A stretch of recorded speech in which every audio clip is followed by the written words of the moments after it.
Hello and welcome to the Minted Genius podcast. My name is Lila and I'm happy to be with you this holiday Monday. Happy Easter if you celebrate, happy Passover if you celebrate that. And happy surviving this pandemic to everybody. You know, this is an incredible time when winter transitions into spring, and there are many other holidays surely around this time around the world simply because we began as human beings asking questions about life and our place in the universe and celebrating transitions like winter into spring. And we evolved into storytellers and people who mark our history through spiritual texts, through scriptures.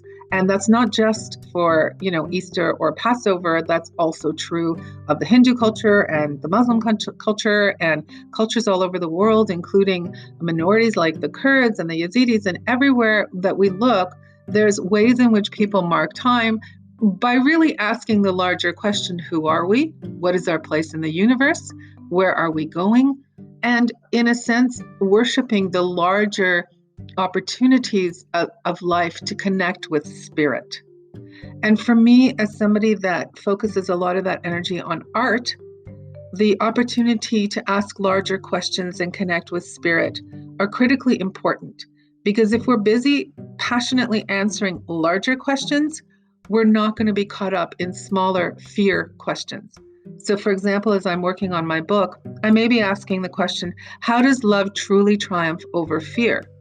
And if I'm focused on answering that question, the words are more likely to flow than if I'm focused on asking questions like, what if I suck? What if I can't do this, incredible, complicated book I've set out to write with multiple characters? What if I don't have the ability? What if I'm not strong enough, fast enough? Whatever those questions are, the debilitating questions really come down to, what if I can't make it? And that's what a lot of people are asking as they go through this pandemic, not just in terms of the medical question, but also the financial question, also the psychological question. What if I can't, handle this lockdown any longer? And the truth of the matter is, those are scary questions and we have every right to ask them.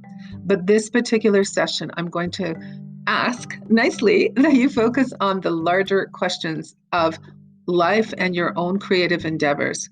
We are here to mint our genius, the way raw gold is minted into precious coins of achievement. And if you want some inspiration from some great thinkers of the past who asked really important questions, let's start with Einstein. Because at 16, while other kids were probably asking, how do I ask that, person out on a date? He was thinking, what would happen if I rode a beam of light? What an incredible big universe question that is. And in the 10 years he contemplated that question, he eventually came up with a 1905 paper that was very important towards the development of the theory of relativity. Another big question asker was Dr. Ignaz Semmelweis, who wanted to reduce infant fever and reduce infant mortality rates because he was working in obstetrics.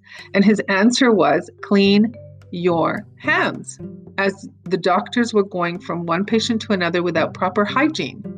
Now, his answer, clean your hands, was not greeted positively.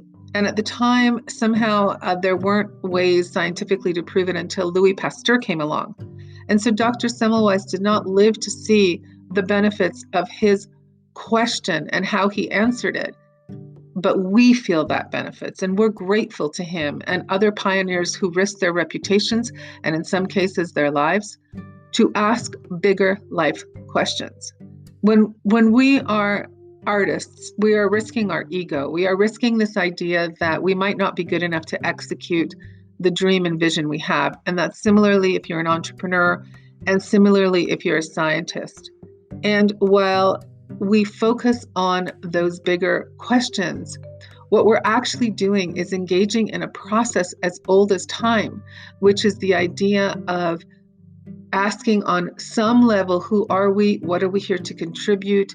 How do we flourish instead of suffer? And I think at the root of every human endeavor is somebody that chose to focus on asking a bigger question rather than their own ego safety, sometimes even rather than focusing on their own life. We owe a great deal to the question askers. And I'm thrilled to be one of them in a very small way. This week, I want to ask you the question, how can you flourish even during a pandemic, even when it just feels like it's going on and on, even when you're worried about your financial situation, even when there's so much other darker questions to be asking. Become aware of those dark questions, witness them, honor the fact that you may be a bit afraid in some cases, and then breathe and choose to ask greater and more flourishing questions. They're going to be unique to each and every person listening. I wish you great success no matter what is going on in the outer world. You still have the power to ask bigger and more self-supporting questions. Until next week, this is Lila from Minted Genius. Thank you for listening. Wishing you an amazing week ahead.